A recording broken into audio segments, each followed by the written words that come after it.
So, magandang umaga po. For the sake of time po and yung continuity ng ating programa, minarapat ko po munang ituloy ito regardless sa ating participants.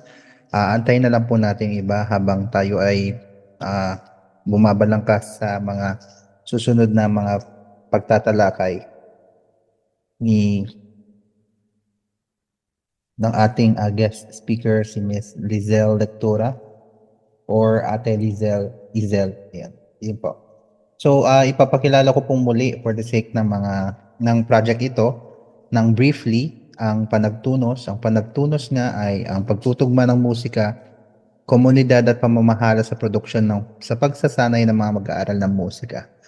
So, yung kahulugan po nito ay mula sa salitang Ilocano na nangangahulugang pagkakatugma or harmonya. So, ang project na ito ay minarapat kong gawin nga, patulad ng sinabi ko last time sa ating mga participants, upang maging instrumento ng mga bagong henerasyon ng mag-aaral sa kolehiyo ng musika kasi napansin po na ang pangangailangan ng mga usaping ganito sa kolehiyo ay nararapat dahil sa aking karanasan at napansin nung ako'y bumalik sa kolehiyo ay nagkaroon na masyadong naging individualistic yung mga organisasyon at mga estudyante sa kanilang pakikilahok at minarapat ko ring ibigay itong gawing mga modules ito upang gabayan yung mga future nating mga students at yung mga gagawa ng ating mga pagsasanay sa ikalawang semestre upang i-apply nila ang mga natutunan nila sa mga sunod-sunod na mga sesyon ng panagtunos. Ayun. So tatlo lang naman yung kahalagahan sa proyektong ito, yung pagpaplano, koordinasyon, at yung ugnayan. And syempre, yung leadership training na mangyayari sa atin, ito rin yun.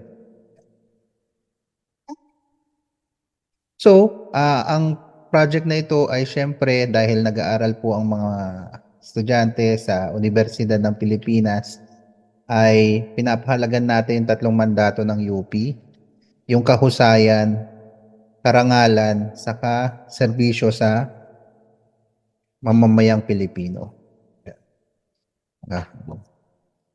So yung tatlong sangkap po ng proyekto, ninuulit ko lang, pagsasanay sa pamumuno na magkakaroon ng 4 na sunod-sunod na sesyon. Ang una po ay gagawin natin ngayon. Ang pagbibigay serbisyo na gagawin natin sa ikalawang semestre at yung pangkalahatang pagtatanghal na mangyayari sa buwan ng Marso, end ng Marso or unang week ng April. Yan. So, minodify ko ng konti yung ating pathway o daan ng katuparan upang ma-accommodate po yung ating mga serye ng mga speakers na magkakaroon po sila ng pagkasunod-sunod upang mabigyan po ng malinaw na daan ang proyektong ito para sa lahat. So without further ado, ipapakilala ko po ang ating resource speaker na si Ma'am Lizelle Lectura ng UP Diliman Human Resource Development and Benefits Division Chief. Ayan, stop share ko po muna ha, habang pinapakilala ko po siya.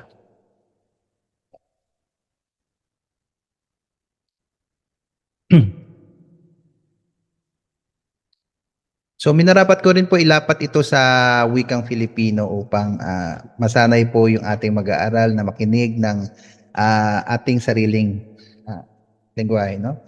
So si Ma'am Isela ay isang visionary leader at social development advocate na may malawak na karanasan sa human resource development, community organizing, social development at technology management. Sa kanyang panunungkulan bilang Chief Administrator Officer at Division Head ng Development at Benefits Division ng Human Resource Development Office sa UP Diliman, Kanyang pinagbubuti ang kalagayan ng mga empleyado at kanilang mga pamilya.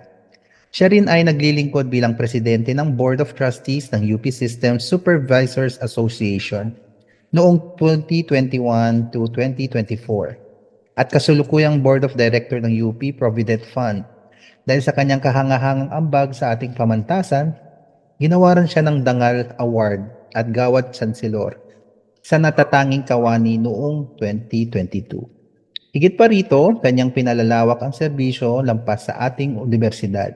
Bilang volunteer project manager ng Safe City Philippines, katuwang ang Red Dot Foundation Global upang isulong ang ligtas na pampublikong espasyo at ipagtanggol ang mga nasa bingit ng kaharsan at pang-aabuso. Siya rin ay kaagapay ng mga katutubo sa General Nakar at aktibong bahagi ng Council of Human Resource Management Officers. So, mga kasama, hindi lamang siya leader sa pangalan, kundi isang huwaran ng pamumuno na may dangal, kahusayan, at syempre ang serbisyo para sa sambayan ng Pilipino. No, personally, kilala ko po si Ma'am Izel kasi ang pamilya niya po ang aking naging inspirasyon bilang nagbibigay rin ng serbisyo ng libre sa publiko. So, nakasama ko po siya ng ilang beses upang magbigay po ng lalong-lalo na yung OSM, no, yung Open School of Music na nangyari before pandemic. Masaya pong experience yung makapagbigay ka ng buong loob ng serbisyo sa tao na walang kapalit. So yun, without further ado, para hindi po tayo, no, tuloy-tuloy na po. Let me welcome Ma'am Lizelle Lectura ng UP Diliman HRDO. Ayan po. Maraming salamat po. Yan, maraming salamat po. Magandang umaga sa lahat. Sana parang ini-encourage ko din na ano, no, kung okay lang sa ibang mga kasama. Pero alam ko may mga connectivity issues din. Kung okay sa inyo na mag uncam tayo. I-ano natin yung video natin, i-open natin yung ating video para naman makita ko kayo kahit saglit. Siguro dun sa bahagi ng pagpapakilala, no, sa Jason.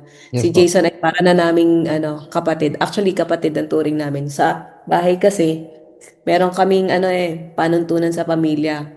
Kapag bahagi ka na ng pag nakapasok ka na sa aming tahanan, bahagi ka na ng aming pamilya. Kaya, ah, sa akin opportunity rin na makapagbahagi ng aking mga karanasan at kaalaman sa inyo, lalo na sa mga kabataan ngayon, no?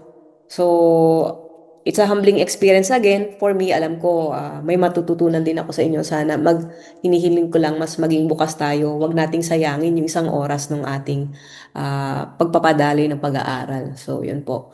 So, nung in-invite ako ni Jason dito, Ate Izel, pwede bang mag-share ka sa amin? Hindi agad ako nagdalawang loob kasi si Jason yan eh. Kahit marami tayong ginagawa, kailangan kong paunlakan, hindi lang dahil si Jason. Dahil may mas malalim nung binabasa ko yung kanyang layunin nung kami magkasama pa sa OSM, malaking bahagi din yung OSM doon sa healing process ko. Uh, Siguro quick context lang. Nagkaroon ako ng high functioning parang depression kasi towards 2019 tayo, no, Jason? Yes po. Ah, Namatay yung tatay ko. So, yung opportunity nung ginawa nung OSM, naging bahagi ako. So, marami kami, no? So, kung titingnan mo, sa kwento ko pa lang, kung siseryosohin nung ito, yung panagtunos, yung programang ito, alam mo, ako pa lang makakapagsabi sa inyo, marami kayong buhay na maisasaayos, matutulungan. So, yung sa context, hindi ko siya ikinokwento sa karamihan, pero because this is Jason and alam ko naman na yung aking kwento ay iingatan din niya. At ako naman ay bukas din na nagbabahagi. So, yung journey ko na yon, yung piece nung participation ko sa OSM, pag-aaral ko ng gitara, at pag-perform dun sa stage, no? Naging opportunity siya para ma-unleash ko rin yung aking pinagdadaanan. So, yun po. Pero marahil kayo din, ah. Sorry may kumakatok. Quick lang, sorry. Sige po.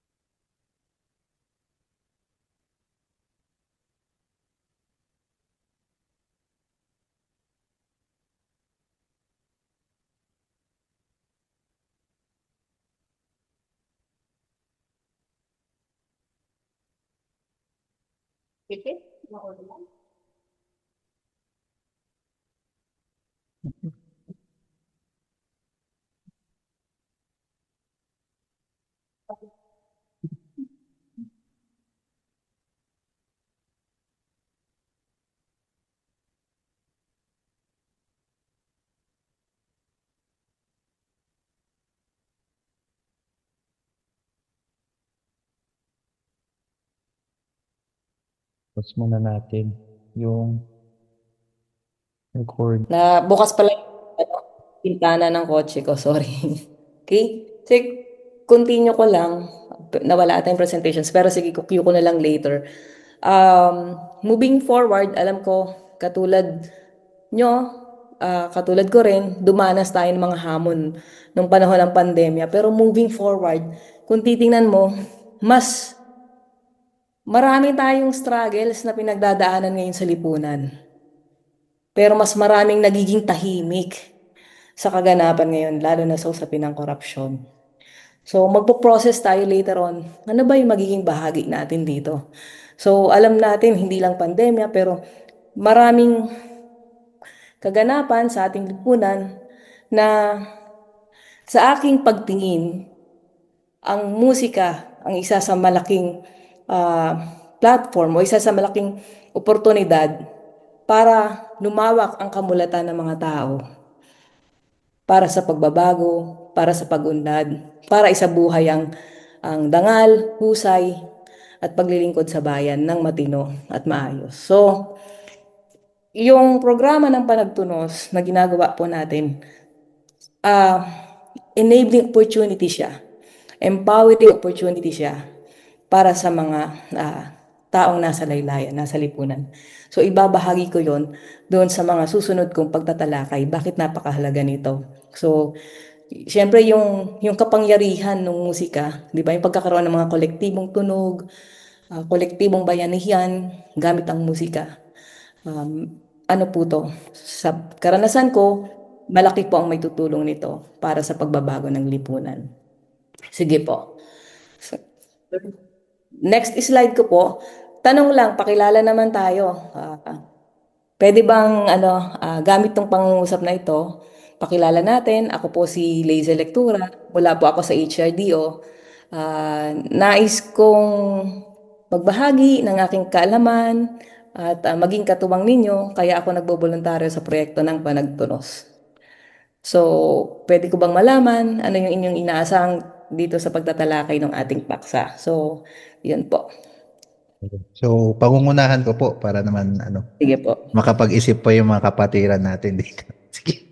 So, ako si Paul Jason Santiago mula sa Kolehiyo ng Musika, Departamento ng Music Education o Pag-aaral ng Musika.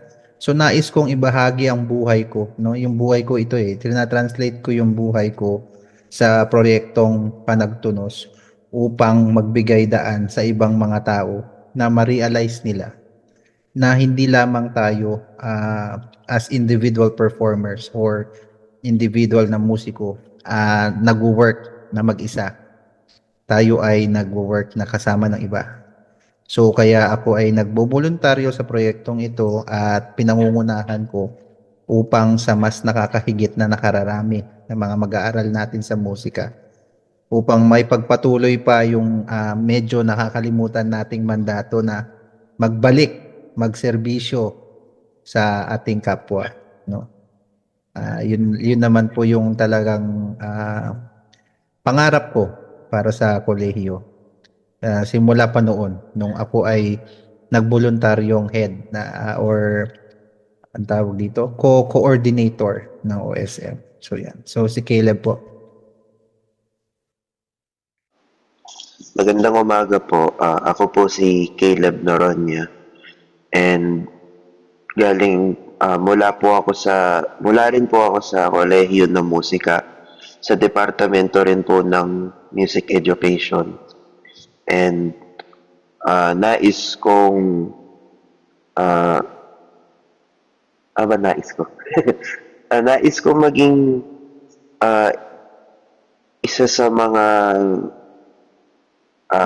mag-lead ng example na kung bakit ah, ah, kailangan natin mag-collaborate bilang mga musicians at hindi lang lahat ng mga bagay ay ah, individual lang natin ginagawa at hindi na naman natin kailangan gawing mag-isa yung mga bagay kasi ah, meron naman mga tao na kaya at pwedeng tumulong sa inyo. Kaya po ako nun, kaya po ako nandito at nagboluntaryo sa proyektong ito.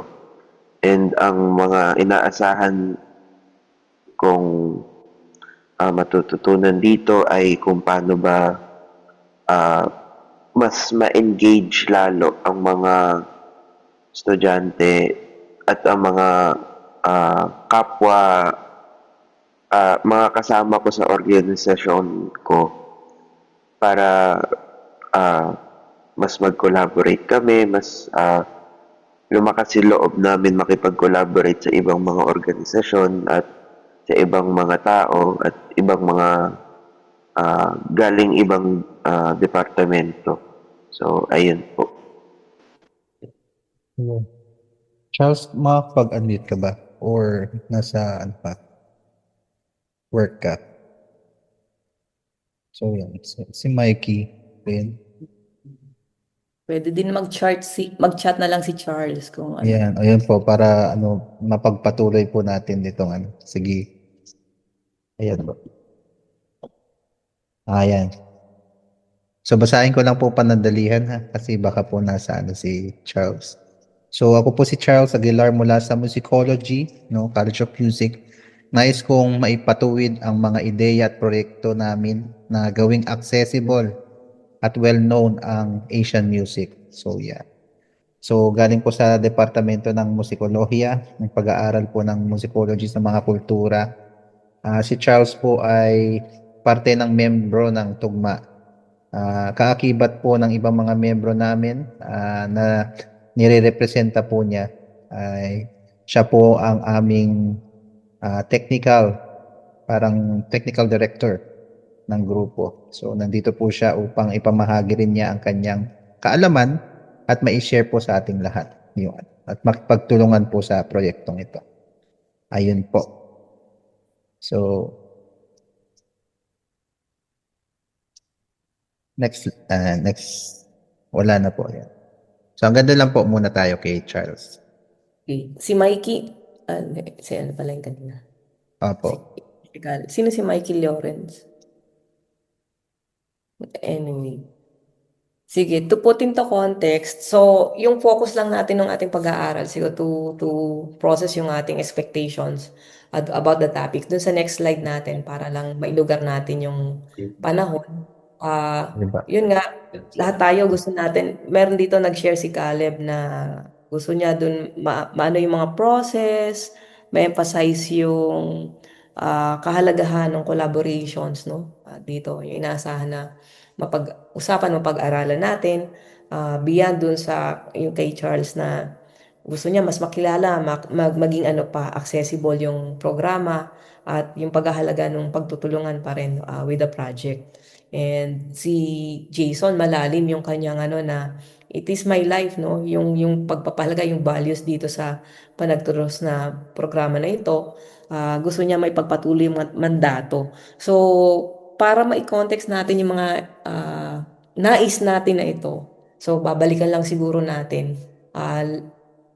Lilimiin natin ano ba yung dapat nating maunawaan o mga batayang prinsipyo sa pamumuno at organisasyon.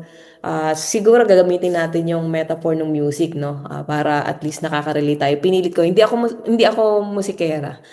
Nagpipiling lang pero bahagi kasi, ano siya healing process kasi sa akin ng music. Maliban sa healing process, sa akin malaking opportunity siya na nagamit ko for my advocacy, for mga policy advocacy, mga education campaign na ginagawa natin sa mga vulnerable sector. So, yun, kaya siguro gusto kong ma-share sa inyo, matukoy natin ano ba yung mga proseso sa paggawa ng mga layunin at pagpapasya na kailangan natin bilang mga leader o mamumuno. Sabi natin dito, mayroon tayong, you wanted to lead by example, no? So, kailangan natin mag-collaborate. So, ano yung mga ah, sangkap na yon? So, ano yung mga dapat nating mga katangian na meron tayo para magawa natin to? So, tatalakayin natin yon. And siguro, para sa mas malalim pa, pag-usapan din natin ano yung mga karaniwang hamon ng organisasyon para mailapat natin yung mga bisang paraan ng pagtugon natin sa mga hamon ng organisasyon at makamit natin yung ating layunin. So, yung gusto natin na makilala tayo, maging accessible yung ating mga programa, magawa natin kung nauunawaan natin kung ano yung issue na kinakaharap natin. So, yun. Magandang maiugnay din natin yung ating mga karanasan bilang estudyante sa musiko. At the same time, ito yung nagsusulong ng mga programang ginagawa natin sa adhikain ng universidad. Kasi kung walang alignment, di ba, merong tunggalian bakit ko nga ba ginagawa to? Di ba? I remember nung nasa HR kami, siguro I will share later on yung mga ibang experience sa ganong context, yung alignment na yan, ibabahagi ko later on dun sa aking mga personal na karanasan. So, idudugtong ko na. So, bakit mahalagang maiugnay yung sariling karanasan bilang estudyante or ako bilang kawani doon sa directions ng UP ng Honor, Excellence and Service. Nung isang training namin with the employees, tinatanong, bakit ka nga ba pumasok sa UP? Bakit ka nagtatrabaho sa UP? In the same manner, siguro sa mga estudyante, mga tanong din natin sa sarili yan Bakit ba tayo sa UP gustong mag-aral? Pwede niyong sagutin, pwede ring i-chat. So, dun sa kwento, siyempre karamihan sumagot, kasi, malapit lang kami dito nakatira sa UP, ang magulang ko ay nasa UP, yung mga ganon. Pero, yung babaw na yon along the way, lumalalim yon. Na ako, nung shinare ko yung experience ko, kasi truth be told, gusto ko talaga mag-serve sa mga farmers. I will share my journey with you. But when my father asked me na pwede ba na magtrabaho ka sa UP, magbalik ka ng serbisyo sa UP kasi may utang na loob tayo sa universidad dahil hindi ka makakapag-aral kung hindi dahil sa UP. So, sabi ko, nagsuserve naman ako sa nation o sa bayan. Kasi parang yung mga ganong philosophy pa rin na natutunan natin. Iniyakan ako ng tatay ko. I deceived him. Sabi ko, ano bang issue? Bakit ayaw nating umalis dito sa UP? Later on, ipoprocess niyo yan sa sarili ninyo Katulad ni Jason bakit ibinibigay niya yung buhay niya dito? Ako naunawaan ko yung magulang ko because of that.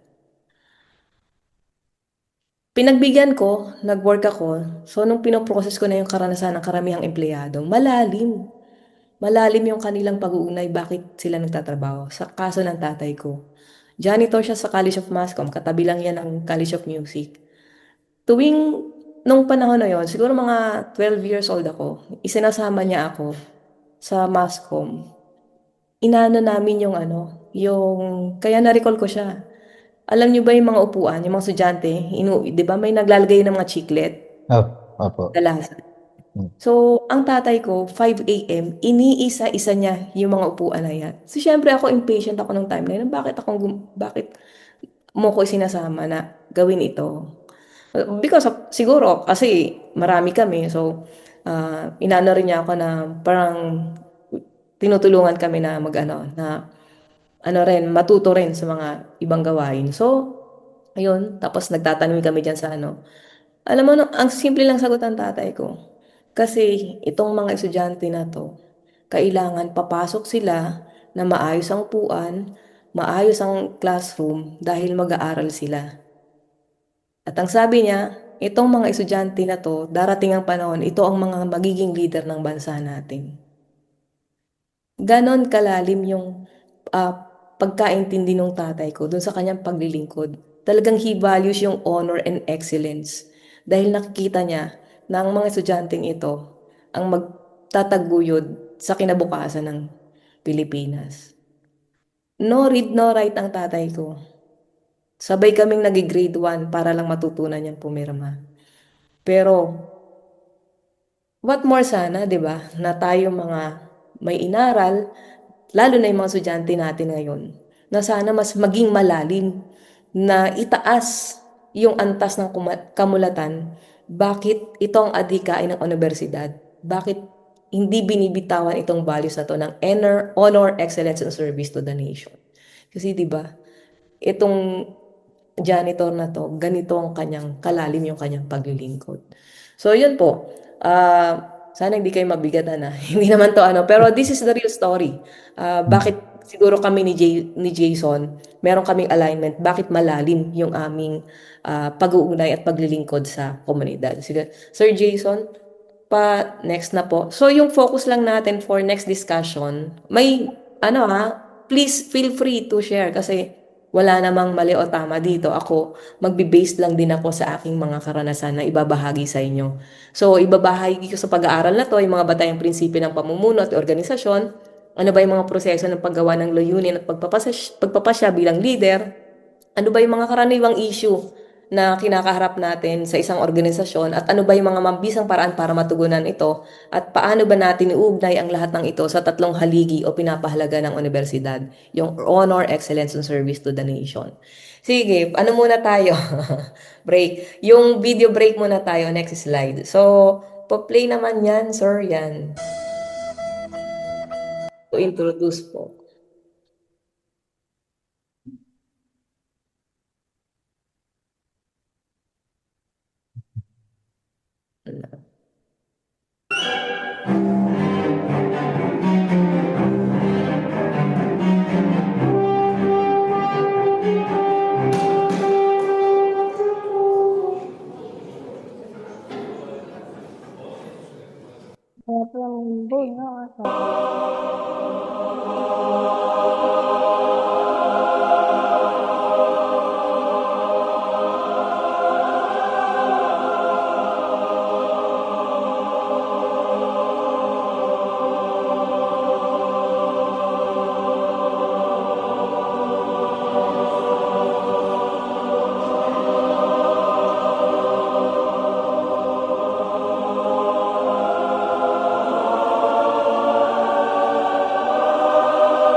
Thank you. O, sige, kayo naman.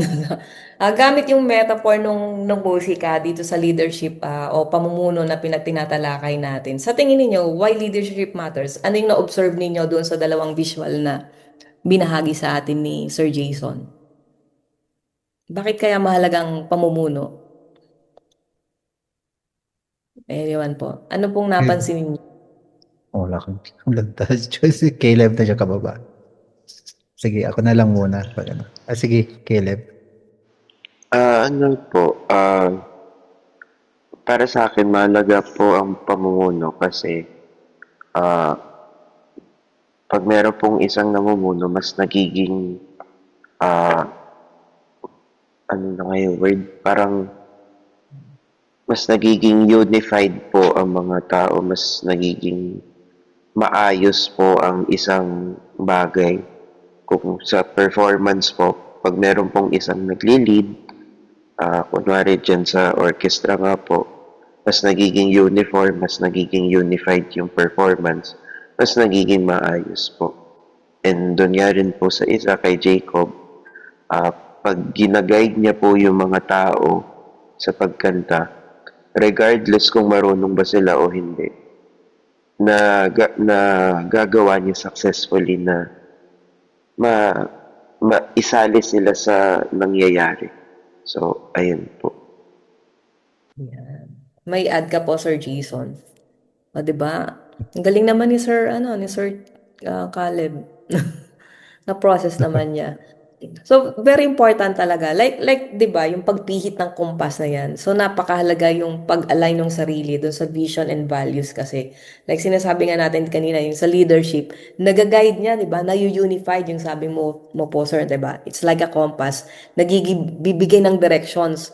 O, sino na yung next? Ano yung susunod na gagawin? 'Di ba? Kung walang magbibigay ng directions, hindi maayos. Kasi yung kanina, nakita mo, bumagsak siya. Parang hindi guided parang nakafocus lang siya dun sa isang side. So, ang hirap nun. Kung ikaw ay leader, parang you have these skills, no? And nakikita mo lahat, na-envision mo ano mangyayari. Pero kung merong dumating crisis, sa karanasan natin, dapat alam mo agad pumihit. May kumpas ka kaagad. Babalik ka ulit sa alignment. Saan ba ako patungo? Saan ko ba dinadala itong organization? So, ako yung ginagawa nito nung panagtuno, sabi nga ni Jason kanina, it's a harmony, no? Yung pag-define niya. Nakita mo hindi lamang sa pagtugtog yung pinakita dito sa isang example natin. Napakahalaga dun sa pamumuno, yung leader na yon, nagbibigay siya ng kompas, sinasama niya yung lahat para dun sa proseso, merong lumalabas na resulta ng paglikha, merong output, pati the audience, yung performers at the back, yung lahat na yan. Lahat yan merong mahalagang papel, pero yung role ng leader, nakikita niya yan. Kahit siguro sa entablado, later on, alam niyo yun yung papel kung ikaw ay nagmamanage ng stage, hindi pwedeng, kung ikaw yung overall direct, ikaw yung may accountabilities, kailangan nakikita mo yung lahat. So, napakahalaga ng values and directions mo. Nakikita mo yung visions kung saan mo dadalhin yung grupo. So, thank you, sir, with that, sharing, no? At least, pakasimple lang naman nung pagpapahalaga, no, bakit mahalaga ang leadership sa ginagawa natin. So, may pagkaunawa naman tayo. Siguro po, dun sa next slide, ay ang tatanungin ko sa inyo ay ito naman. So, paano niyo po ilalarawan ngayon yung inyong organization o yung grupo? Ano po ba yung tono ng ating grupo ngayon? Nasaan ba tayo? Ano ba yung nararamdaman natin o pagtingin natin kung gagamitin natin yung ating mga senses? Siguro ako po yung mag-ano, no? Para tayong podcast ngayon, no? Oo. Hindi, pero ano naman to, may synthesis naman po to. So, sa aming grupo, nasa dalawang grupo po kasi ako. Nasa JMEG ako at the same time, nasa Tugma rin po ako. So, sa isang grupo, yung sa Musika Sofia, parang ang feeling ko po doon ay yung tono nyo niya ay healing. Yung tulad ng sinabi niyo po kanina, ang musika para sa inyo ay naging instrumento ng healing. So sa akin kasi dati nung nagtuturo ako sa classroom setting, pag nai-stress ako, sinasabi ko lang sa sarili ko na punta lang ako sa Musika Sofia, tutugtog ako. After nun, nawawala lahat as in. Lahat ng pagod ko, lahat ng stress sa mga bata, sa mga magulang, ganyan, sa admin, lahat ng mga nararamdaman ko nawawala.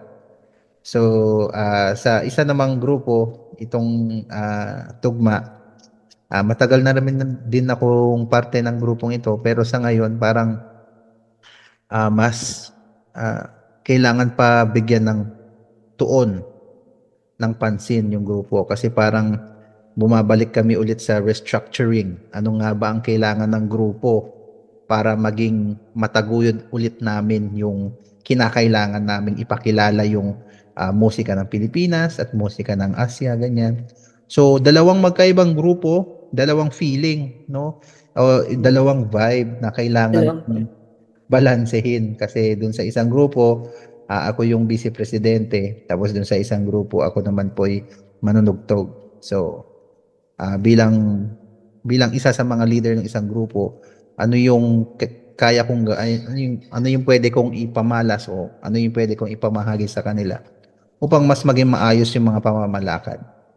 So, kung kayo ang magiging Kung kaya conductor, maging, kung sa yan. context ng leader, anong gusto ninyong mabuo sa inyong organization? I-process ko lang yung unang sagot, no? So, napakahalaga yun, no? Kung ikaw yung leader o ikaw yung conductor ng iyong, ng iyong orchestra gustong patakbuhin sa metaphor ng musika. Pero kung leader ka, maganda po yung pagbabahagi mo doon, Jason, ano? Kailangan may lalim tayo ng pagkakaunawa, may awareness, may self-awareness tayo. Ano yung sitwasyon ng grupo na to? Bagamat magkaiba ito, later on, magkakaroon ka ulit ng reflection eh. Saan ko ba ililid itong organization na to? Kung tatanungin kayo, anong klaseng organization ngayon yung gusto nating tungin? Bagamat magkaiba ito, paano tayo magkakaroon ng common band of interest? Maaring hindi niyo pa siya masasagot sa ngayon, pero yun yung mga kailangang napoproseso natin. Pero pwede rin siguro, you have this idea na you could share na rin. Ano ba ang klaseng organisasyon yung gusto nating mabuo with these projects and programs ng Panagtonos with different vibes. So, yun, point of reflection para sa atin yun.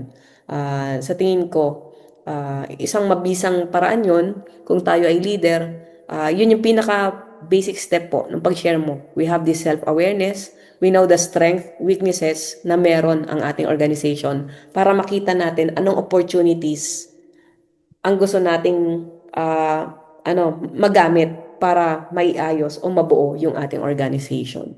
So, in the next slide, siguro I will be sharing yung aking journey doon sa leadership, no? Tayo rin later on, pwede nating i-map ito in our, parang we have this timeline para alam natin yung directions natin. Kasi, kung mamamap natin ako, ang appreciation ko nito, nakikita natin ngayon anong value natin sa lipunan, anong value nung ginagawa natin, bakit tayo nabubuhay. Truth be told, no? Nung nag-usap kami kanina ni Jason, siguro yung iba, hindi naman namin sinasabing kayo, ah, ano to, wala na tayong yung pagpapahalaga sa oras ng bawat isa, 'di ba? If we have this commitment, parang okay lang kahit hindi ako umattend. Okay lang yung ganun, 'di ba? But remember, yung katulad ninyo, katulad ng mga iba, ako, Sir Jason, naglalaan ng buhay ng panahon para dito. So, doon sa journey ko, doon sa aking pamumuno, hindi ko minimenos yung salitang volunteer lang kasi ako eh. Wala naman akong ano dito, mapapala dito. Ano lang ba to? Syempre, added value, nandun siguro yung crush ko o kaya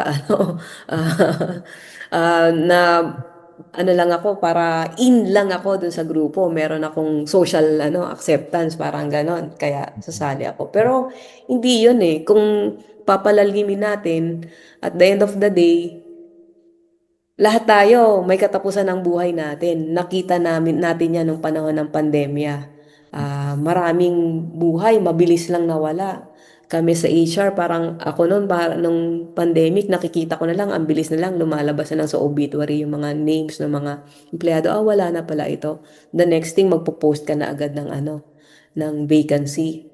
So, sa akin, kahit volunteer tayo, siguro si Jason, ganun din yung lalim. Buhay natin ito, wag nating sayangin yung pagkakataon na ibinigay sa atin ng Panginoon para makapagbahagi ng anumang talento meron tayo. Hindi para sa sarili natin, para sa lipunan, para sa mga taong nangangailangan ng tulong natin. Gawin natin yung sarili natin na angel tayo ng bawat isa. Mga ordinary angel tayo na tumutulong tayo para sa pag-unlad o sa pangangailangan ng bawat isa. But syempre, you have to balance din. Ano yung kaya mo lang ibigay. Basta clear sa'yo, ano yung values and vision na mahalaga sa'yo. Kasi, yun yung hindi mo pwedeng i-trade off eh. Ako, for me, valuable sa akin ang commitment. Pag sinabi ko, nangako ako sa inyo, yung integrity, that is the translation of honor eh. Opo. Nangako ako, ganitong oras, ito yung gagawin ko. Talagang pinaghahandaan ko yan. Regardless kung may bayad yan o wala. Hindi ko tinitingnan yung monetary aspect. Ang tinitingnan ko, yung magagawa ko sa inyo. Yan kasi yung naging panuntunan ko nung ako'y tumakbo bilang SK official. Doon nag-start yung aking leadership journey.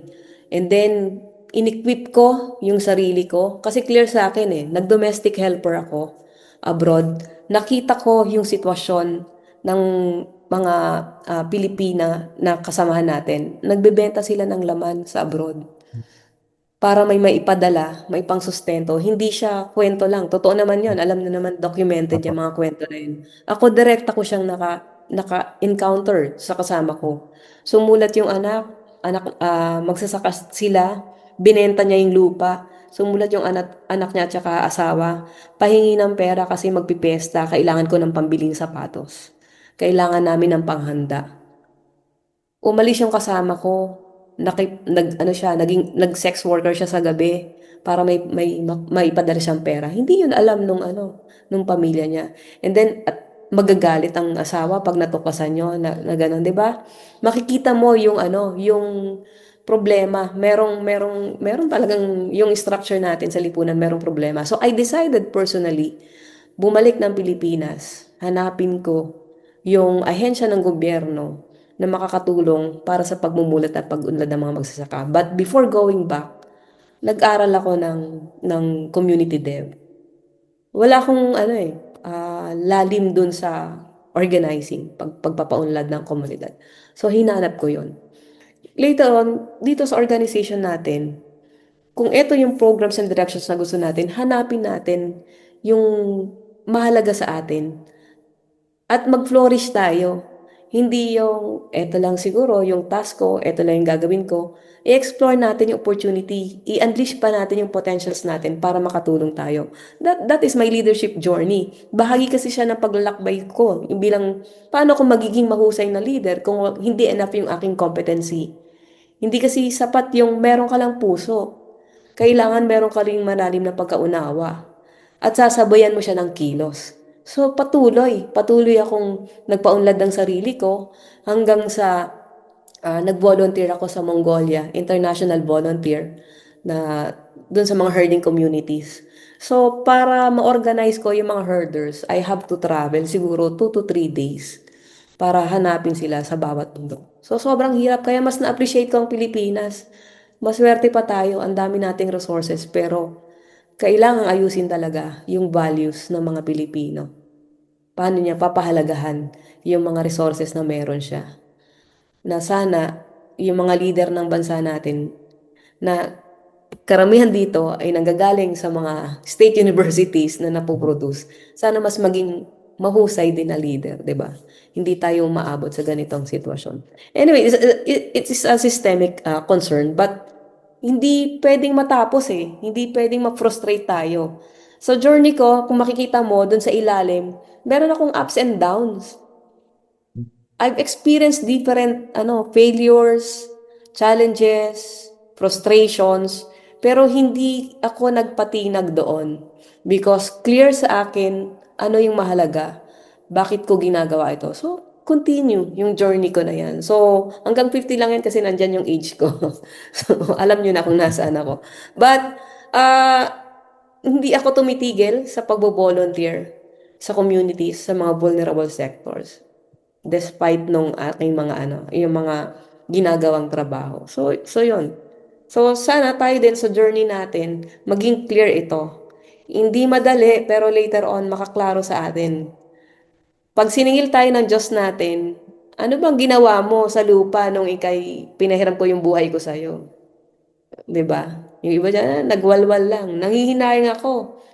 Um, Hindi ko pa pangalanan, pero nanghihinayang ko sa mga taong andyan ang potential, andyan ang may galing tapos nabunsod lang sa drugs. So ako disheartened ako because I have this direct experience din sa mga parang inaalagaan ko na youth na eventually parang wala nasira yung buhay because of parang mga lust, yung mga ganon. So, pero nasa rehab process siya ngayon kasi bumalik ulit siya sa atin siya humingi ng tulong paano siya makakabalik ulit doon sa buhay na maayos. So, yung ganon. Ah, sa organization natin, marami tayong frustrations na mapagdadaanan. Pero dapat clear sa atin na hindi yon ang magiging hadlang para ma-achieve natin yung goal natin. Again, emphasize ko, klaro dapat sa atin ano ang mahalaga. Tumulong, yung mga sinulat nyo, yung nais ko, wag nating bitawan yon. Magkaiba kami ng paraan ni Sir Jason o paraan ni Charles o nung magkaiba kami ng paraan, pero babalikan mo. Sige, may tunggalian tayo sa mga paraan na to. Pero ano ba yung vision natin? Ano ba yung hangarin natin? Pag-usapan ulit natin. Kailangan hahanapin natin yung common bond of interest nung pagkakaiba natin. So ako yun yung karanasan ko with this leadership journey ko. Sige, share ko lang po. This is the experience na ano lang. Kasama ko dito si Sir Jason, yung mga advocacy program namin. Hmm. Kung matatandaan mo pa to. Jason.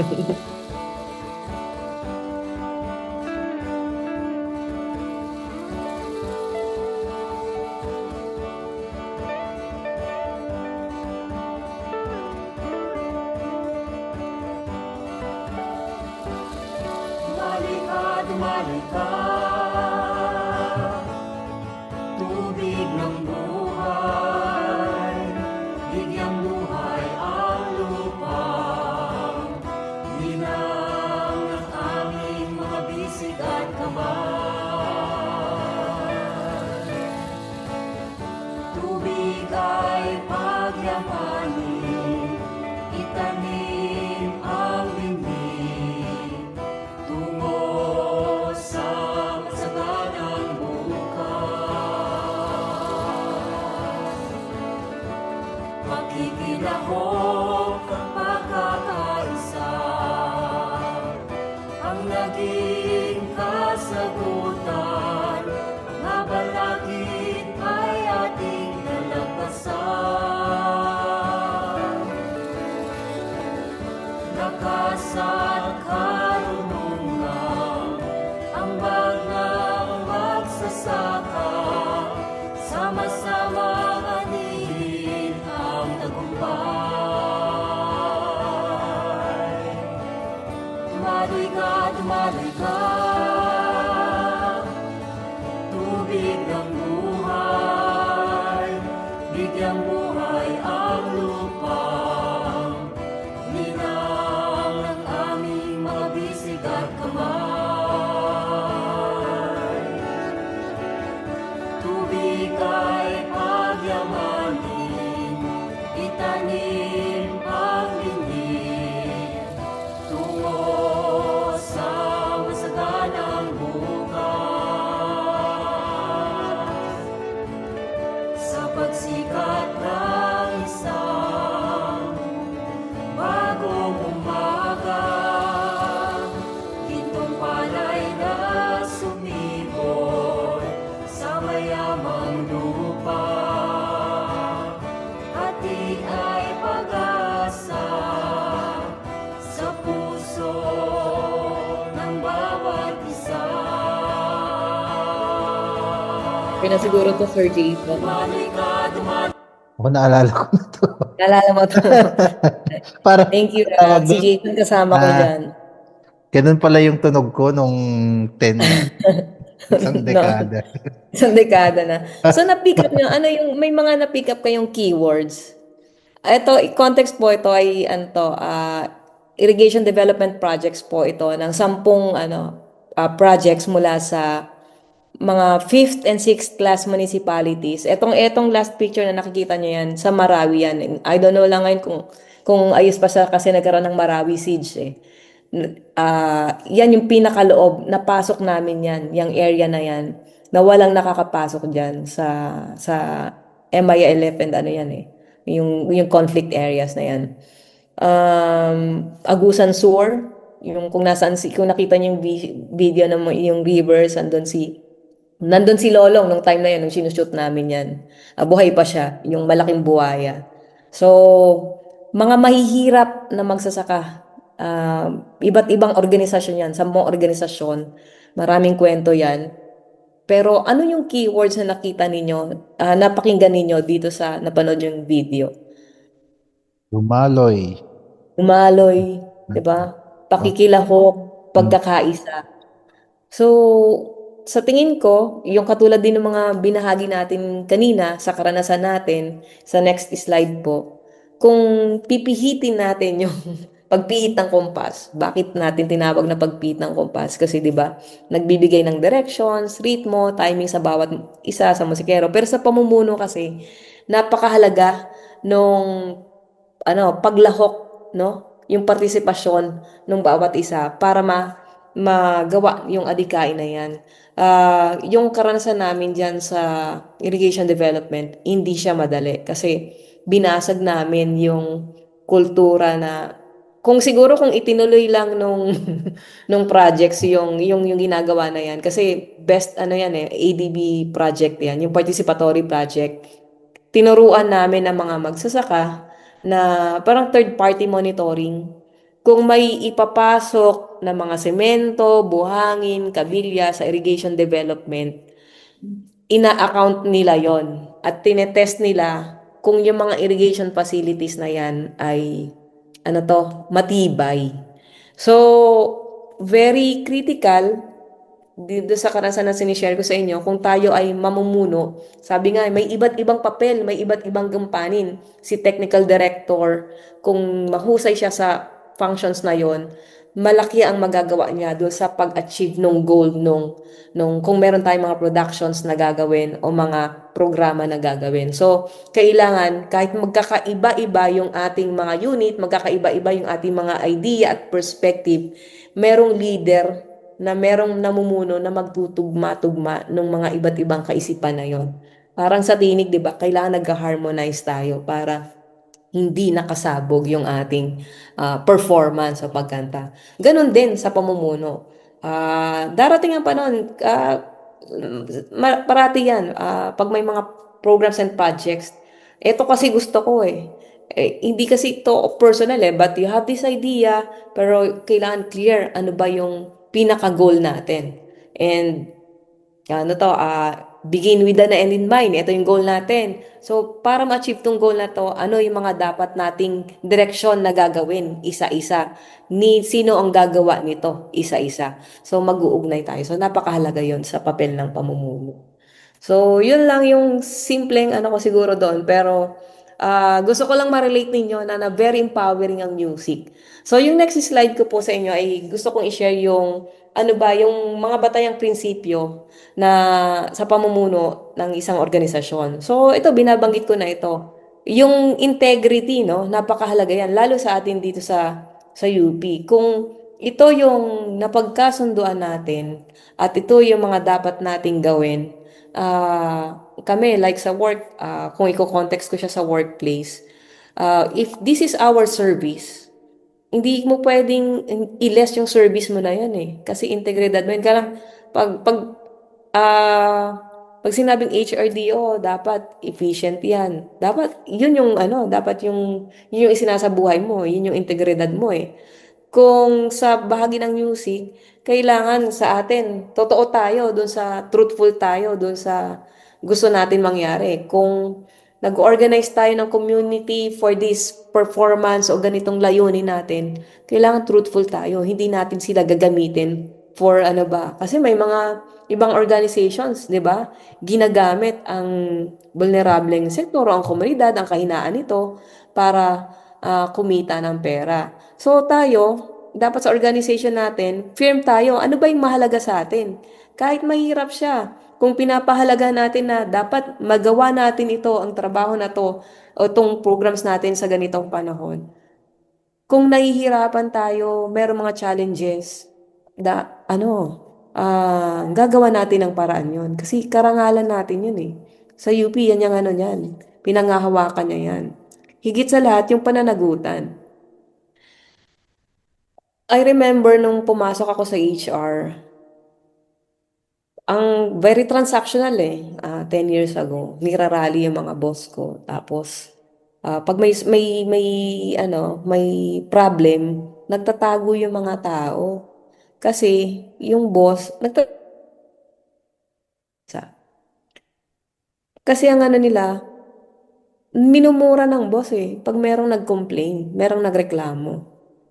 But I changed that behavior, that culture. Kasi kailangan may pananagutan, may accountability.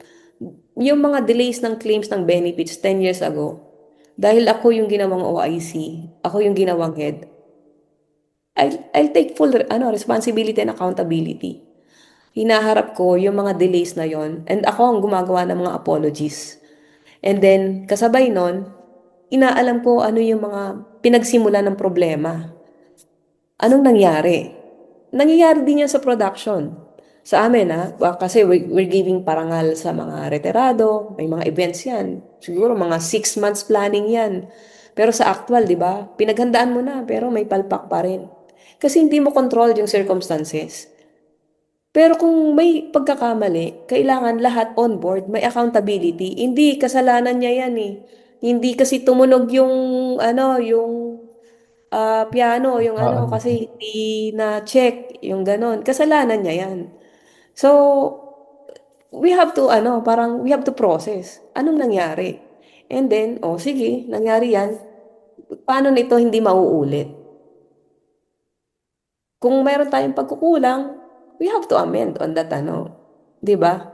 Ganun 'yon, yung pananagutan, yung accountability, napakahalaga yan sa pamumuno. Kung gusto natin maniwala o sumunod yung mga tao sa atin. Higit, yung collaborations, ito mini-mention nyo to kanina, napakahalaga ng collaborations. Different organizations, 'di ba? Different purpose, pero pwedeng mag-agree magkaroon collaborations. Hindi naman kasi pwedeng meron kang orchestra, ito example, 'di ba? Iisa lang yung bida, 'di ba? So, napakalaga yung pagkakaisa, pagkakatugma-tugma. Ito yung mga batayang prinsipyo na sa tingin ko very basic sa isang leader o sa isang namumuno. At higit yung vision o direction. Kasi pag walang direction o vision yung leader, bahala na kayo diyan. Meron gagawin, bahala na kayo na. 'Di ba? Hindi nakasabog, hindi makakasunod yung mga tao. Kailangan malinaw. Ano yung purpose? Bakit natin ginagawa ito? Ano yung goal? Bakit natin gustong gawin ito? So, mahalaga, kung namumuno tayo, may nagbibigay ng direksyon. So, ang pamumuno, nagsisimula siya sa paglilingkod. Kailangan sensitibo tayo sa pangangailangan ng iba, sa pangangailangan ng bawat isa. Hindi rin kasi pwedeng authoritarian ka. Ay, hindi, eto na yan. Ibigay, yan, kailangan i-deliver yan. Hindi. Hindi, hindi siya totally nag-work.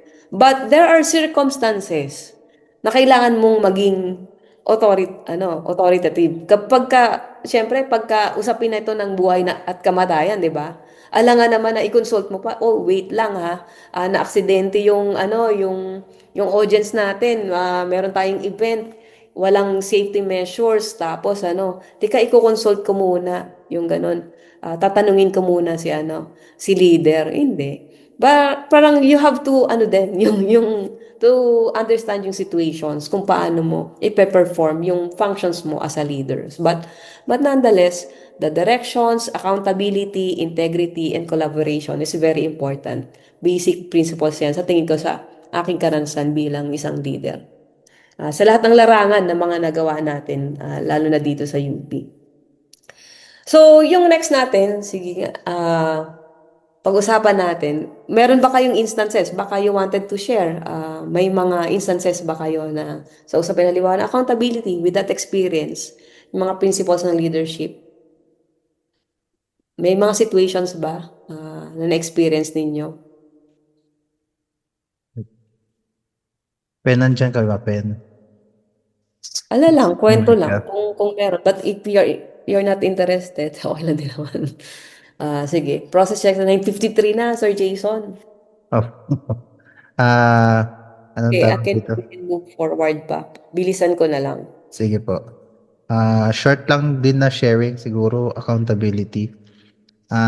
Ikaw na bilang siguro namana mo yung problema ng past na administration. Siyempre, hindi mo naman pwedeng isisi na, kasi ganito ginawa nila, ganito yung nangyari sa kanila eh. And, so, ikaw bilang nandun na, anong gagawin mo para sa grupo mo? Paano nyo iproproseso siya as a whole? At hindi lang ikaw lang lahat ng ako na lang, sige ako ganyan. Tapos ano pa ba yung na experience ko nun? Experience. Ang sabi sa akin noon, para nga mapunta ka sa posisyong ganun, kailangan alam na alam mo yung ginagawa mo. Katulad po nung sinabi nyo kanina, hindi ka naman pwedeng puro passion lang. kailangan meron kang backed up knowledge doon sa gagawin mo. Kasi kung wala kang alam, wala ring mangyayari sa doon sa passion na dinadrive mo sa leadership na yun. So, yun lang po sa akin. Yung accountability is owning up regardless kung ikaw man or hindi yung problema. So, Yeah. yun po. Thank you, Sir Jason. So, another thing pa, tips ko, maganda po 'yun, yung lalim ng pagkakaunawa doon sa prinsipyo na 'yon. Another thing pa siguro na maghahalagang prinsipyo na tingnan natin sa pamumuno ay yung pagtatasa nung system structures na meron tayo. Yung sa next slide po, I have this yung pestel na tinatawag. You could share this, Sir Jason. uh, Skills din to and knowledge and competency. Kung sa pinang leadership, kung nasa isang organization, kailangan klaro sa'yo yung political assessment mo o political context ng iyong organization. Merong malinaw na governance, structure, merong mga nakasulat na mga policy directions, mandates, para hindi naliligaw yung grupo na walang sino yung gagawa ng yung ganon. Ano Opo. ba yung mandato mo? So clear yon. Dapat mahalaga din yun na tingnan. But also, sa isang organization, tingnan mo rin yung economic situations, di ba? Parang sa foundations ng music, for sa organizations, tingnan mo, syempre, lalo na kung ano ka, kung ano to, social service yung organizations mo, tingnan mo kung may financial capacity din. Siyempre, may mga resources ka kailangan eh. So, kailangan naunawaan mo paano rin siya mabubuhay, magiging stable, no? Beyond doon sa pagpapalakas ng governance. So, ano yung mga bagay na pwedeng magpatatag sa economic situations ng organization. So, tingnan din natin yon. Baka yung mga resources or times and opportunities, yung mga ganon. Also, next po, sa aspect nung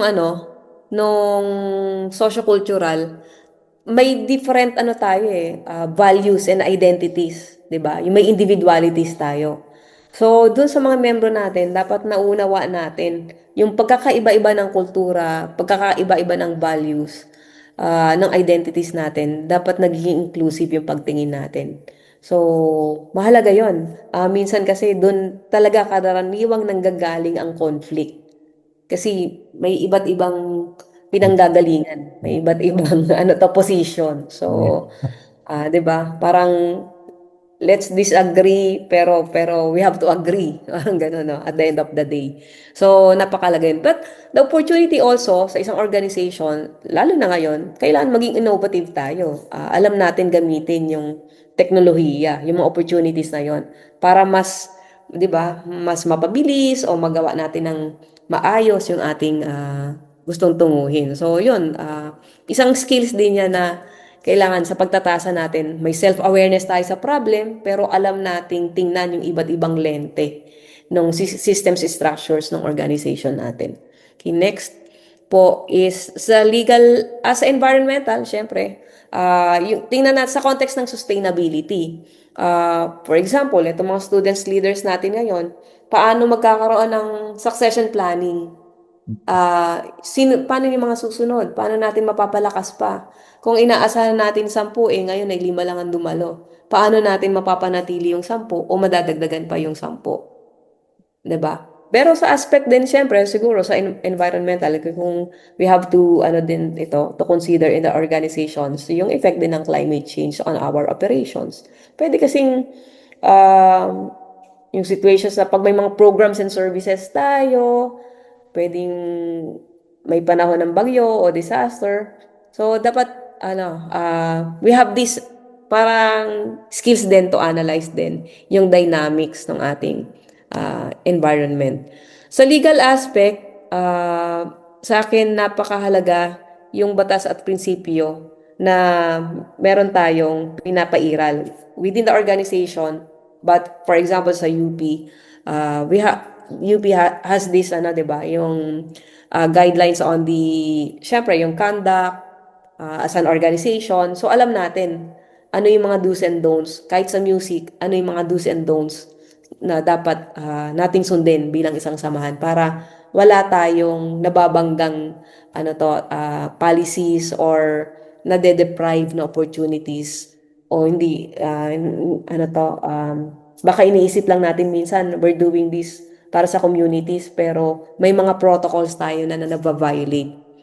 We have to be careful then on that aspect. So, lalo na sa bureaucratic systems natin sa operations. So, in this context, sa pagko-context ng organizations ninyo. So, dapat nauunawaan din ninyo yung mga balangkas din na legal sa operations ng mga different institutions and structures. Lalo na kung magko-collaborate tayo with different organizations or agencies. Yung ganun. Okay? So, next. So, I'm share yan. Sige lang. Share lang sa Sorry, inyo. sorry.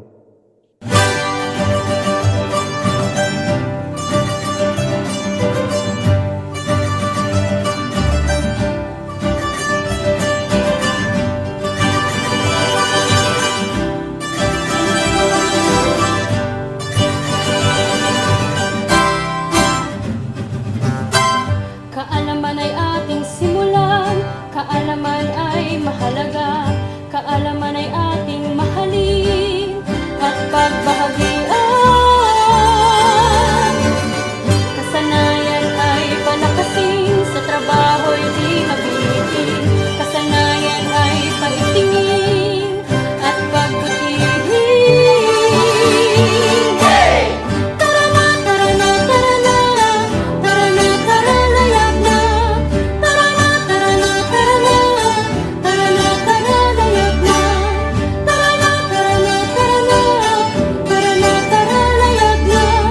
Tara na, tara na, tara na, tara na, tara na, yak na, para sa pag-unlad.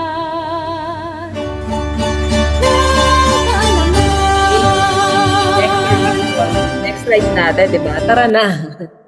Tara na, layag na para sa pag-unlad ng ating kaalaman at kasanayan sa layunin natin sa pagpapasya bilang namumuno. But with that videos, kasi sa amin, we produce that, ako in-envision ko talaga yung training, yung learning and development ng HR for UP Diliman is talagang ma-promote namin yung advocacy na yan, na we engage different sectors, different academic institutions, we partner with them sa mga different competencies na kailangan namin.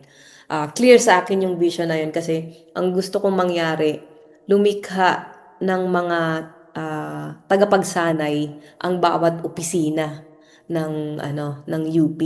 So, mag-build kami ng mga L&D focal persons kasi gusto namin later on yung mga employees, ako ini-envision ko personally na dahil si UP ang nagpo-produce ng mga leaders ng bansa, why not ang admin din ay mas maging competitive for learning and development? That's the thing, yung dito. Kung gagawa tayo ng ating layunin sa pagpapasya bilang namumuno, again, babalik tayo sa pagtukoy, ano ba yung vision natin? Ano ba yung pangarap natin? Ano ba yung nais natin? Kaya yung tanong ko sa inyo kanina, yung unang question ko, ano ba yung nais ninyo? Bakit kayo nagbolontaryo sa panagtunos? O ito dito sa tugma o yung organizations ninyo? Kailangan klaro po yun. Kung pangangasiwaan natin ng ating samahan, napakahalaga ng teamwork. Hindi po ito si Jason lang eh. Kailangan yung ambag ng bawat isa para magawa natin yung layunin at magkaroon ng maayos na pagpapasya sa pamumuno, kailangan ng teamwork. At napakahalaga din yung disiplina at yung harmony doon sa execution, yung pagsasabuhay nun. Kasi hindi pwedeng pangarap lang, wala tayong Kilos. kilos, Yes. tapos walang tumutulong. So, Ah. hindi pwede yun. Hindi naman pwedeng kilos lang, di ba? Gawa lang tayo ng gawa, pero hindi natin alam saan tayo pupunta. Punta. Or, hindi naman pwedeng mag-isa ka lang na gumagawa kasi mababurnout ka. So, ito po, very simple lang ito, pero ito yung mga experience ko. In our case, dito sa HR, we clearly aligned our vision with the university. Di ba? Saan ba? Sabi ni university, gusto na value-based leadership, directions transformative, UP. So, paano kami magko-contribute dun sa transformation na yun? So, again, binalikan namin yung bawat isa. Ako, I myself, yung mga staff ko, Ano bang mahalaga sa bawat isa sa atin? So nag-agree kami dun sa core values na dapat namin pairalin dun sa mga programs and services na i-deliver namin. So, kailangan talaga ng mahusay na pagkakaisa, pagtutulungan, pero kailangan meron tayong agreed visions and directions. And disiplina at harmony dun sa ating pag-execute po ng ating programs and services. Okay? Next po, sir. So, ano ba yung mga karaniwang issue na banggit nyo kanina, di ba? May mga conflict, yung iba, alam ko, darating ang panahon, mababurnout tayo kasi, lalo na kung ikaw lang yung gawa ng gawa. Yung iba naman, mga ano lang, mema, ang daming sinasabi, ganito, ganyan, ganon, ganon. Tapos, pero wala namang ambag. Tapos, magre-reklamo, wala naman kasi kung direction tong leader namin yung ganon. Pero, ayaw namang maging bahagi, mag-participate, di ba? So, anong gagawin natin? Normal talaga yan sa natin, sa isang samahan. Hindi talaga nawawala yung yung negative. So, mahalaga yung pag-influence ng positive mindset. Sa atin magsisimula yon bilang leader. Lagi nating tingnan ang bagay-bagay na puno, hindi kulang. Sa atin huwag mong hanapin yung Wala. hindi na kaya ibigay, yung kulang. Ano kaya Tama pwede po. magawa nito kahit maliit lang. Tapos i-complement mo. Ito yung kanyang galing nito. Ito. So pagsamahin mo. So, kung magre-resolve tayo halimbawa ng conflict, paano natin naharapin yon? Kailangan marunong tayong makinig. Ito hit lang, ito very simple lang ito, ginagawa naman natin ito. Lagi lang ako nakikinig kasi ang dami niyan Talagang pumapasok. Pero hindi mo naman lahat kailangan entertainin. So, magpa-prioritize ka dyan. Urgent, not urgent. Important, not important. Pag pangasumbong line, not important. Walang kinalaman sa vision ko. Hindi ito makaka-deliver sa direction. Doon ka lang sa fourth quadrant. Pero pinakikinggan ko. But I empathize. Hindi ako nagsisympathize. Oo nga, kawawa ka naman. 'Di ba? Yung ganun kasi nagsisympathize ka lang Pero iba kasi yung nag-empathize ka na nararamdaman ko, naunawaan ko yung reklamo mo, yung ano mo. Pero kasi you have to process. Bakit? Hindi yung parang sinusulsulan mo lang lalo. Oo nga. Alam mo ba yan? Kaya nga yan si Jason inaaway kasi ganito, ganyan. 'Di ba? Parang nag-a-add ka pa lalo dun sa conflict. Hindi mo siya na-address. You have to empathize dun sa nararamdaman niya, but you have to process.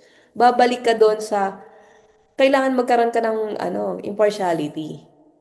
Kung gusto nating magkaroon ng harmony yung organizations. Kung nakita natin may pagkakamali tayo bilang leader, I don't mind if I apologize. Nag-a-apologize ako. Sa mga clients, sorry po, kasalanan ng tao ko, ako ang nag-a-apologize. And we take actions. Talagang immediately, nagbi-meeting kami, ayusin natin to. Saan tayo nagkamali, ano yung naging dahilan nito. Root cause analysis. So yun po, yung mga kailangan din matutunan natin bilang mga namumuno. Okay? Sige, napakahalaga po sa akin. Ay, sorry. Quick lang to. Yan. Ito yung sinasabi ko, may passion tayo, may puso tayo, pero may conflict sa isip natin, mag-aaway yan. Pag merong hindi klaro sa isip natin, magtutunggalian yan, ang kilos natin iba. In the same way, galit na galit tayo. Yung nararamdaman natin, hindi natin gusto, pero sa subconscious natin, ito yung dapat. Pero nauuna yung galit. Ang kilos din natin yan iba. Pero kung consistent, ang pagpaprocess ng isip natin maayos, ang nararamdaman natin maayos, ang kilos din natin may harmony. So, eto, simpleng panuntunan ko sa buhay. Hindi ako nagde-decide ng sobrang saya ko. Hindi ako nagde-decide ng sobrang lungkot o galit ako. Kailangan maayos talaga yung aking damdamin. Ganun din, para yung isip ko din ay makapag-process ng maayos. Eto, quick lang to.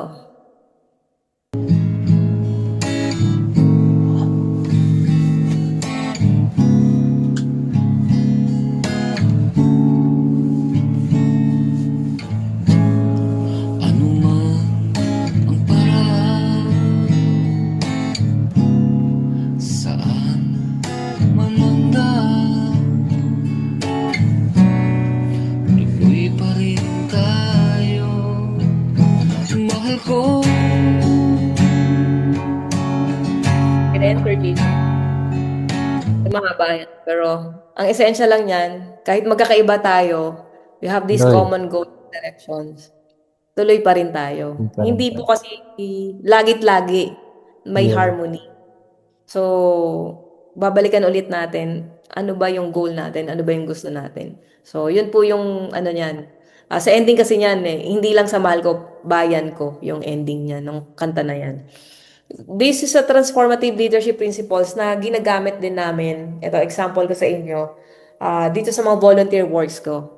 I am working with the Safe City Advocacy Project siya. Minamap dito yung mga actual harassment na nangyayari sa lipunan natin gamit ang data. So you could search that. Siguro hindi siya real time. You could check that website na nakashare sa inyo. 2 to 3, ano yan, parang 2 days, pinopost. Kung nag-report ka anonymously, makikita nasaan nangyayari ang harassment.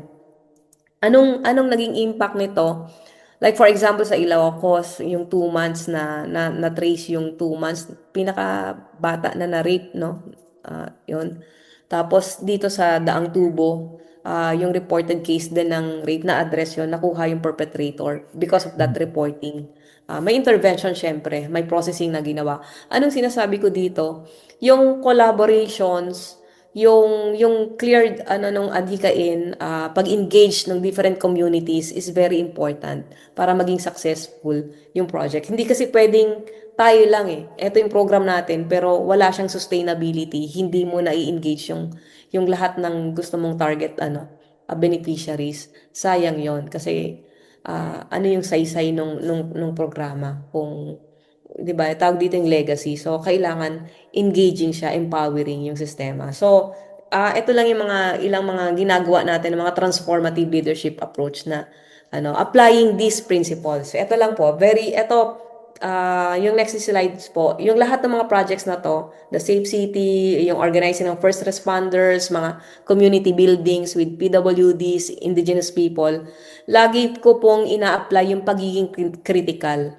Kahit din po tayo sa samahan natin, sa organizations natin, kung merong issue, maging critical tayo dun sa issues na yon. Hindi yung magli-label o magiging subjective tayo. Critical na ma-rationalize natin, ano ba yung talagang dahilan, yung pag-uugat nung problema na yon. And kaya nating i-contextual yung mga ginagawa natin. Like 'di ba sa music, kung ang audience mo ay different, parang mag-improvise ka. 'Di ba? Kung hindi mo na i-engage yung ng mga tao, you have to improvise. So kailangan na i-context kasi baka merong iba't iba silang needs. Kasi may different intersectionalities lalo na kung kikilos tayo sa community, engage nila, pwedeng yung papasok sa program natin dun sa music, may mga may mga learning disabilities or kaya merong mga personal concerns na merong pang kailangan i-. So you have to context talaga. Yun yung magiging sensitive ka dun sa different situations and be connected. Hindi kasi kayang ikaw lang yan. Kailangan naunawaan mo, kaya mong makipag-connect, makipag-ugnay. And then, napakahalaga ng consultative. Hindi pwedeng, decide ka lang. You consult. Kung may mga pag-aalinlangan, mag-usap.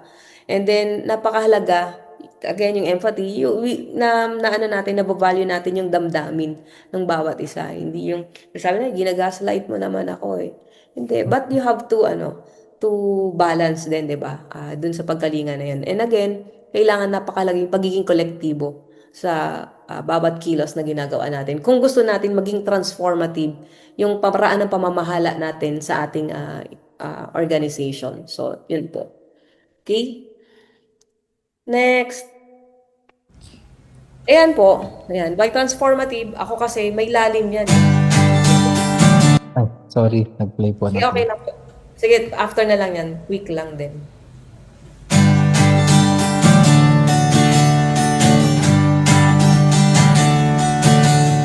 Ikaw, ako, tayo ay bayan. Nagkakaisa sa kaligtasan ng pamayanan.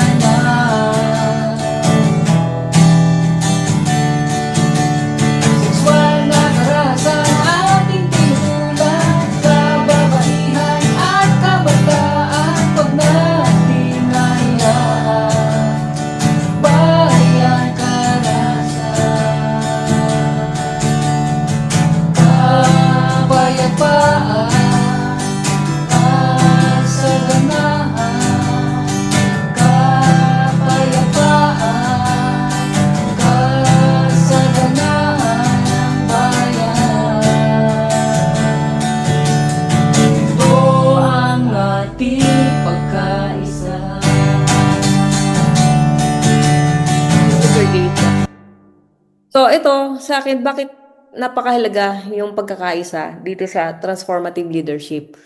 Sa context po ng ginagawa nating programa and projects, kung titingnan mo, sabi ko nga sa inyo, maging contextual tayo eh. Pag inanalyze mo yung mga participants or yung community na makikibahagi sa atin, may mga kwento yan na itong opportunity na magpapasalamat kasi hindi po lahat na merong passion na may kagustuhan sa musika o kagustuhan ng healing, merong opportunity. Merong inequalities, limited ang access. Pero because of the program na ginagawa po ninyo, ibinubukas nyo ito sa komunidad para magkaroon sila ng access dun sa opportunity na yon. 'Di ba? Gamit ang musika. Ay, proud ako. Noon ko pa gustong tumugtog ng gitara pero hindi nga ako makabili ng gitara eh. Ano uunahin ko? Yung pagbili ng gitara, yung passion ko o yung gutom ng mga anak ko? 'Di ba? So, milyon-milyon yan na gusto, ang Filipino pa, 'di ba? Ang hihilig kumanta. Very ano sa line ng music pero dahil limited ang access, mas maraming talent pa ang hindi na-unleash yung potential, 'di ba? Maring ang wala siyang pamasahe pumunta eh. Doon sa ano na yun. Because of this program, pwede mong ibaba eh. Pwede kayong gumawa ng paraan para mailapit itong opportunity sa kanila. At magkaroon sila ng oportunidad na yung capabilities nila ma-develop. So sa akin, ito, napakahalaga po nitong ginagawa natin. Kasi yung empowerment, talagang dapat nandito sa laylayan. Ito yung role talaga natin. Kung it is an extension program ng university to build the communities, hindi, wag nating sabihin na hindi, music lang naman yan eh. Ako, I don't believe kasi lagi kong sinasabi, napaka-powerful ng musika para magkaroon ng kamulatan ng tao. 'Di ba? Ang hirap magturo, mag-educate ka ng mga English or mga ano. Hindi yan madaling maintindihan. I have this experience presenting to the farmers ganyang kakapal, feasibility studies na mga inhinyero. Hindi niya maintindihan yan na yung number of liters of parang water, ganito yung volume, ganito, ganyan. But the farmers has this ability to translate through music. Isang linggong pag-ibig, isang kisap mata, isang toneladang tubig ang dumadaloy. So, ganon. Ganon siya ka-powerful. So, kung alam lang natin tong opportunity na to, na ginagawa po ninyo, ako talagang very thankful. Sana palakasin nyo to. Kasi marami po kayong mai-inspire na mga kabataan na limited din yung opportunity na to. Kaya, sana maintindihan natin yung value na to. Kasi maraming barriers bakit hindi nakaka-access yung mga ibang kabataan sa oportunidad na matuto sa musika. Hindi lang ito healing eh. Kasi potential din talaga ito dun sa kanang capabilities. Okay? So, kung iuugnay po natin dun sa honor, excellence, and service to the nation, so dapat alam natin sa next slides yung lalim po nito. 'Di ba? Nung ginagawa natin. So, hindi naman na siguro questionable, no? So, next po. 'Di ba? Yung tatlong haligi ng UP. Tayo, mga scholar ng bayan, hindi lang po tungkol yung pamumuno hindi lang po tungkol sa grupo natin. Kundi po doon sa mataas nating adhikain. Scholar tayo ng bayan, so kailangan tayong magserbisyo sa bayan. Obligasyon po natin yon. Hindi sa individual lang natin na makatapos ako. Pag pumasok tayo sa UP, nagtapos tayo, dapat alam po natin mamamayang Pilipino ang nagpaaral sa atin. Kaya mamamayang Pilipino ang paglingkuran natin. I have this direct experience with my boss. Dahil in-educate natin yung mga magsasaka doon sa halaga ng partisipasyon nila sa irrigation development. Anong sabi ng boss ko? Ano bang itinuturo mo sa mga magsasaka? Bakit ganyan sila aggressive ngayon at very active? Sino bang nagpapasahod sa'yo? Ang sinagot ko sa boss ko, mamamayang Pilipino po.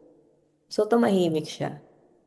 So, kailangan may accountability tayo, may responsibilidad po tayo na mag-serve. Wag po nating tingnan na volunteer lang tayo. It is a highest form of service.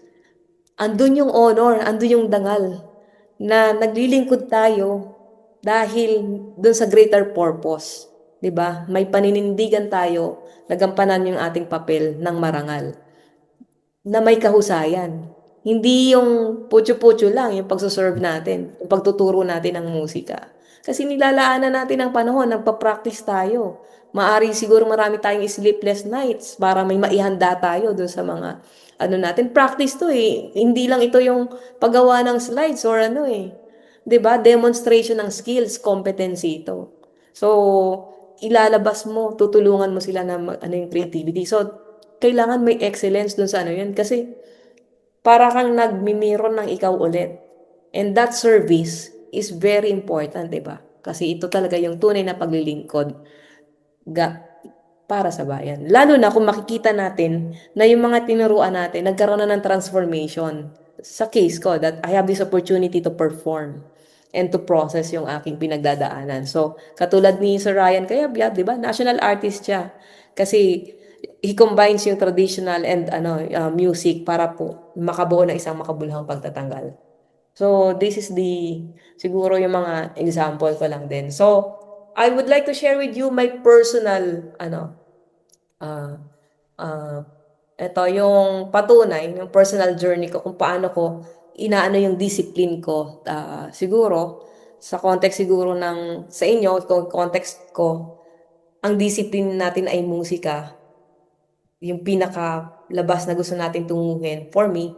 But we have these communities na kikilusan. But on my inner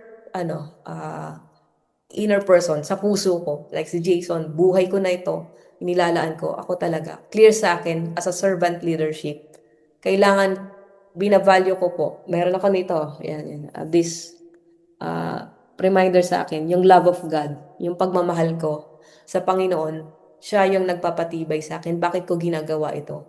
Kasi ang pag-ibig ng Diyos, ang pundasyon para sa akin, para po makatulong ako sa community. Magawa ko ng maayos. Kasi lahat naman ito, hiram lang eh. Yung skills and talent na meron ako, siya naman ang nagbigay sa akin ito. Pinapahusay ko lang ayon sa kagustuhan niya. So yun po. Clear, we have this, unawa ko kung ano yung kahinaan ko, kakulangan ko, but hindi ko to ginagamit against sa iba. Ginagamit ko ito para mas ma-develop pa ako at makatulong on a positive way. So, akin, sorry na umabot tayo ng 10:22. Last na po ito.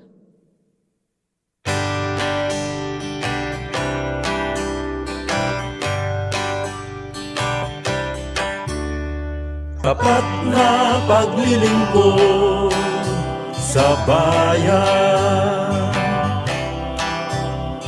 kumilos batay sa matuwid na pamantayan,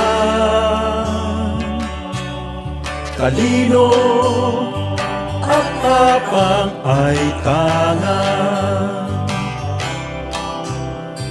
upang ang katarungan ay maipaglaban.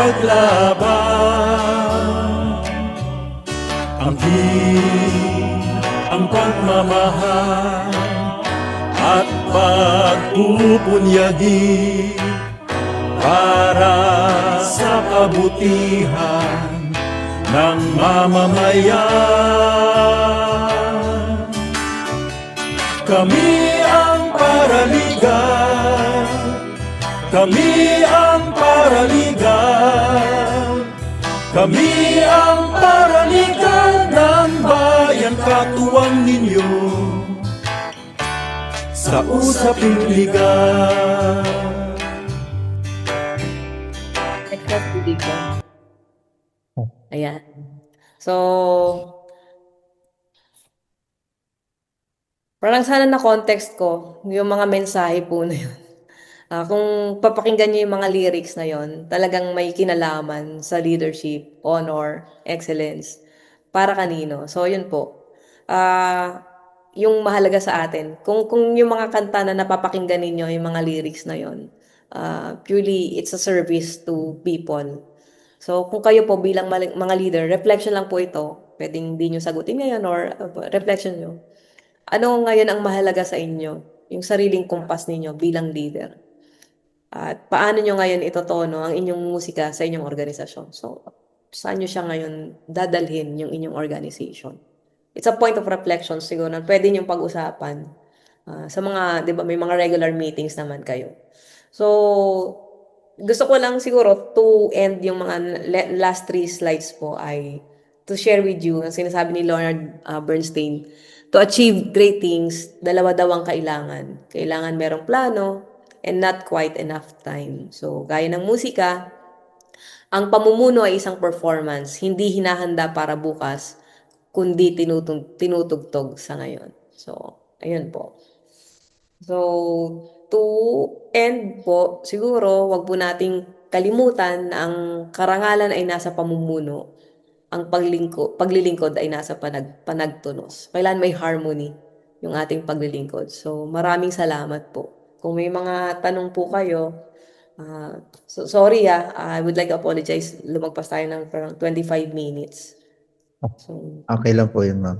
So, wait lang po. Pwede kaya tayong magbigay ng konting konting mensahe lang sa ating guest speaker. reflection. So, Pen, andyan ka ba? Si Charles? Or pwede i-type? Or si Caleb na lang for the final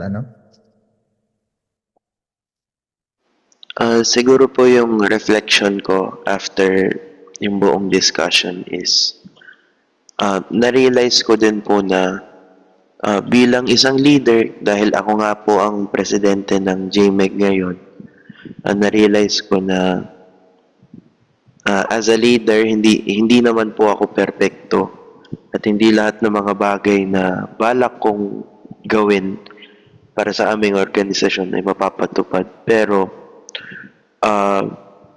parang ang pinaka-importante for me at least ay yung pagseserbisyo talaga para sa aming mga estudyante, para sa aming college. Yun yung pinaka-importante.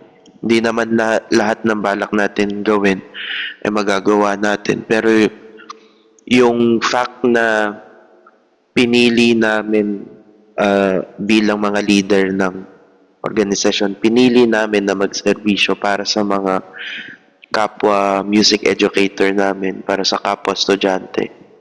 I think that's more than enough para, alam mo yun, parang more than enough na yun para to keep the organization going. And bilang leader din, parang I have to be more responsible. Actually, nag-reflect din po ako kasi prior sa pagiging presidente ko, di ko naman po in-expect na magkakaroon ako ng ganitong klaseng responsibilidad. Medyo nakarelate po ako sa inyo, Ma'am Lizelle, na prior naman sa leadership roles ko, parang wala naman po akong ganong sense of leadership. Wala rin po ako parang background to support na ako'y isang tao na kayang mag-lead ng isang organisasyon. Pero dahil sa pagtitiwala ko sa Panginoon at dahil din sa mga experience na naranasan ko, parang the drive kept flowing. Tapos parang kahit nakaka-burnout siya minsan, hindi ako tumigil kasi at the end of the day, yung serbisyo talaga para sa mga tao ay something na kahit walang mababalik sa'yo in return, ang fulfilling pa rin nung idea na nakakatulong ka sa kapwa mo. At dahil doon, parang gusto mo pa rin ituloy kahit sobrang hirap na po. So, yun po yung mga nakuha ko from this session po. thank you po. So, siguro ako rin, i-synthesize ko lang yung mga nangyayari. Kasi itong project ko, matagal ko na talaga siyang pinag-iisipan.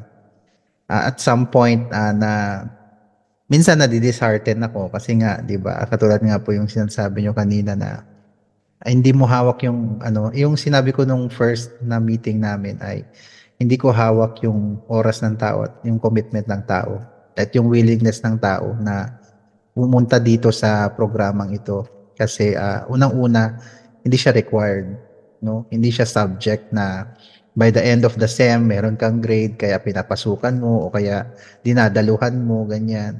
Kaya yun. Klaro sa akin yun. Mas klaro sa akin din na pasensya na din po, no, Ma'am Isel, dahil despite ng napakaganda ng ating session ngayon ay kakaunti lang yung mapapamahagi na nating mga tao. Pero masisynthesize naman po natin to into modules and naka-record naman po ito for their benefit. Ang sa akin siguro ay yung drive, yung passion ay nandun at yung kaalaman din nandun.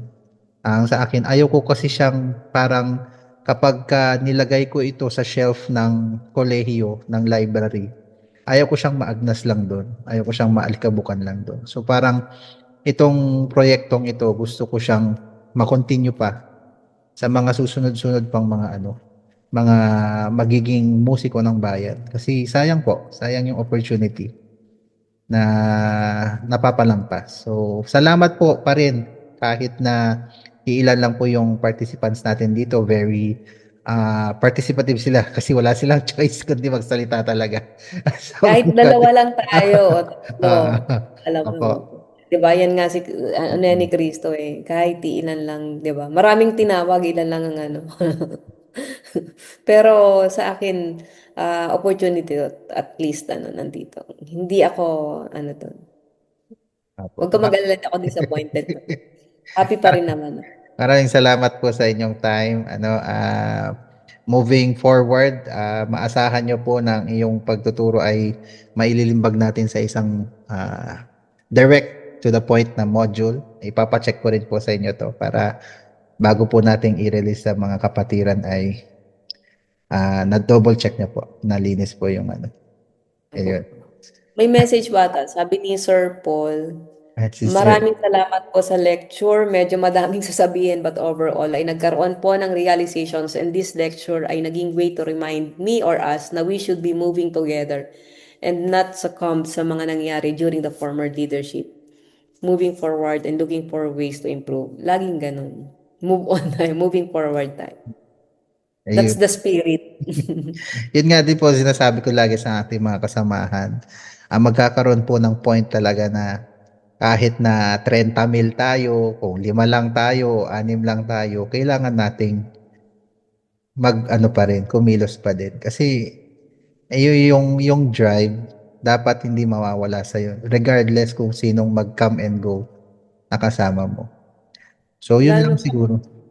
Yun lang. Lalo pa kayo, very talented po kayo, sobra. Ako po, itong pagsusulat ko ng mga kanta, sinisingit-singit ko lang to because meron akong gustong i-push ng mga advocacy. Pero so far naman po, marami naman Ano lang po, akong, bisita lang po kayo para matulungan po namin kayong ayusin yung mga yung mga liriko at yung mga harmonization ng mga awitin para Caleb, no, marami naman tayong arranger sa sa JMEG. So yun po, yung certificate po to follow po documentation to follow. Siguro bisitahin ko na lang po kayo face to face para mapag-usapan po ng maigi. So yun lamang po. Maraming salamat po sa lahat po ng mga dumalo sa oras nyo. Very valuable po yung time nyo at expertise. So final say po, Ma'am Izel.